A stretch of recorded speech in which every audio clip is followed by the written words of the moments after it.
जय हिंद मेरे प्यारे साथियों। आज के इस वीडियो में आरपीएफ कांस्टेबल से संबंधित प्रीवियस इसके क्वेश्चन पेपर इस वीडियो में देखने वाले हैं और पूरा फुल टेस्ट करने वाले हैं।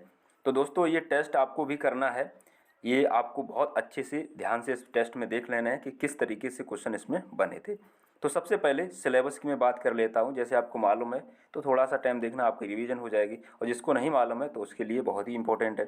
देखिएगा, अगर हम जीके की बात करें तो इसमें जीके के कितने क्वेश्चन रहेंगे। जीके के आपके 50 क्वेश्चन पूछे जाएंगे। और इसके बाद मैं रीजनिंग की बात करता हूँ तो रीजनिंग के भी 35 क्वेश्चन पूछे जाएंगे। इसके बाद में मैथ है तो मैथ के कितने 35 क्वेश्चन रहेंगे। तो इस तरीके से टोटल आपको 120 क्वेश्चन मिलेंगे करने को। टाइम कितना रहेगा? टाइम आपका 90 मिनट रहेगा जो आपको सॉल्व करना पड़ेगा। और एक बात आपको बहुत ध्यान रखना है, इसमें नेगेटिव मार्किंग भी है। नेगेटिव मार्किंग कितनी है? 1/3 यानी कि 1/3, यानी कि 3 क्वेश्चन अगर गलत होते हैं तो एक क्वेश्चन आपका सही में से काट लिया जाएगा। तो देखिएगा, यहाँ पर पहला क्वेश्चन पूछा गया था कोणार्क का सूर्य मंदिर कहाँ स्थित है। तो इसमें आपके आंसर दिए गए हैं, तो उड़ीसा में ये स्थित है। तो मैं आपको ये पूरा दिखा दे रहा हूँ, ठीक है।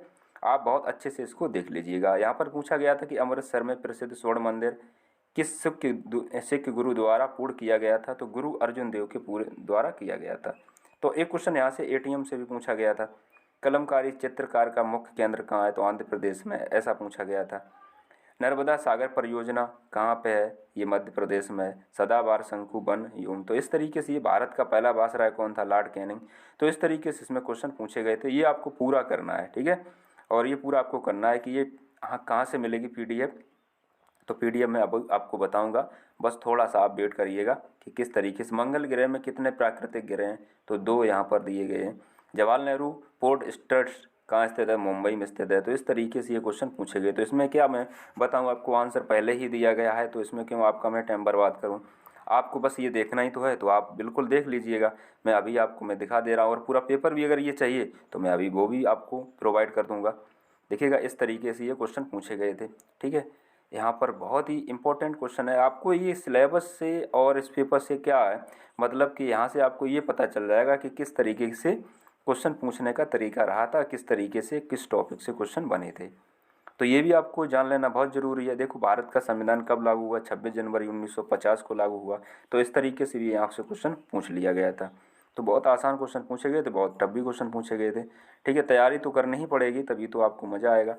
तो टॉपिक किस तरीके से ये क्वेश्चन पूछे गए, किस टॉपिक से, तो ये आपको मालूम होगा। देखिएगा, अब यहाँ से अब रीजनिंग शुरू हो गई है। तो रीजनिंग के अब 35 क्वेश्चन यहाँ से आपको देखने को मिलेंगे। रीजनिंग थोड़ी टफ मुझे लग रही है कि इस तरीके से ये रीजनिंग पूछी गई थी, ठीक है। थोड़ा मैं बड़ा कर लेता हूँ, ठीक है, जिससे आपको क्लियर होता चले जाए। तो यहाँ पर ये रीजनिंग देखिएगा इस तरीके से इस टॉपिक से भी रहे थे। तो दोस्तों इसमें देखिएगा आंसर दिए गए हैं। तो इसमें अगर कोई भी क्वेश्चन आपको डाउट लग रहा है या लगा नहीं पा रहे हैं तो हमें टेलीग्राम पर अवश्य कमेंट करें, आपको मैं उत्तर दूंगा, ठीक है। कोई भी अगर दिक्कत है, चाहे रीजनिंग का हो, चाहे जीके का क्वेश्चन हो, चाहे फिर मैथ का क्वेश्चन हो, किसी का भी क्वेश्चन हो, अगर नहीं लग रहा है तो आप अवश्य हमें टेलीग्राम पे सूचित करें, और नहीं है तो कमेंट में भी कर सकते हैं, ऐसी कोई बात नहीं। और मुझे आता होगा तो मैं अवश्य बताऊंगा। उम्मीद है मैं आपकी समस्या को सॉल्व कर दूंगा कुछ भी करके, लेकिन आपको सॉल्यूशन मिल जाएगा।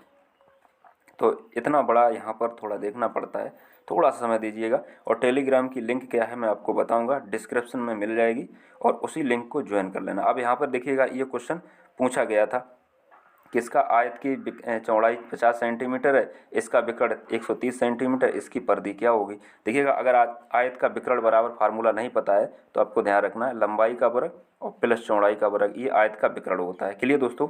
अब लंबाई यहाँ ध्यान रखना, और लंबाई प्लस चौड़ाई ये आयत की परिधि होती है। क्लियर दोस्तों। तो इस तरीके से आप क्वेश्चन लगा सकते हैं, कोई दिक्कत नहीं है। के बाद में ये क्वेश्चन दिए गए। अब ये आरेख से भी आते हैं तो ये थोड़े टफ होते हैं क्वेश्चन करना। तो यहाँ पर भी क्वेश्चन देखिए, अनुपात समानुपात से भी दिया गया। तो यहाँ से भी देखो, ऐसे लाभ हानि से बना था, तो ये भी क्वेश्चन आप बहुत आसानी से कर सकते हैं, ठीक है। ये चक्रवर्ती ब्याज से पूछा गया था। तो इनमें से कोई भी क्वेश्चन आपसे नहीं लगता है तो हमें कमेंट बॉक्स में कमेंट करें, और आपको इसका सोल्यूशन अवश्य मिल जाएगा। तो हम लोग 100 क्वेश्चन तक देख चुके हैं। तो यहाँ पे थोड़ा मैं जल्दी जल्दी देख लेता हूँ, क्योंकि ये पेपर आपको पूरा देखने को मिलेगा, और पूरा ही मिलेगा। तो आप ये अवश्य काम पूरा करें, जिससे ये मत सोचें कि इसमें क्वेश्चन के आंसर दिए गए हैं तो मैं क्या करूँगा। नहीं दोस्तों, लगाना जरूर है। आपको ये देखना है कि मैं लगा पाता हूँ कि नहीं लगा पाता हूँ, ठीक है। तो इसके लिए बहुत बड़ा थैंक यू रखा है आपके लिए। तो दोस्तों अब ये बात कर रहे हैं कि PDF कैसे मिलेगी। तो देखिएगा, सबसे पहले ये इस PDF को लेने के लिए, ठीक है, क्या करना है आपको, निःशुल्क मिलेगी। टेलीग्राम आप लिंक को ज्वाइन करें, ठीक है, टेलीग्राम को लिंक को आप ज्वाइन कर लें और डिस्क्रिप्शन में इसकी दी जाएगी, तो आप टेलीग्राम ग्रुप को ज्वाइन कर लें, वहाँ से ये मिल जाएगा पूरा, ठीक है। तो वीडियो देखने के लिए आपका बहुत बहुत धन्यवाद, थैंक यू।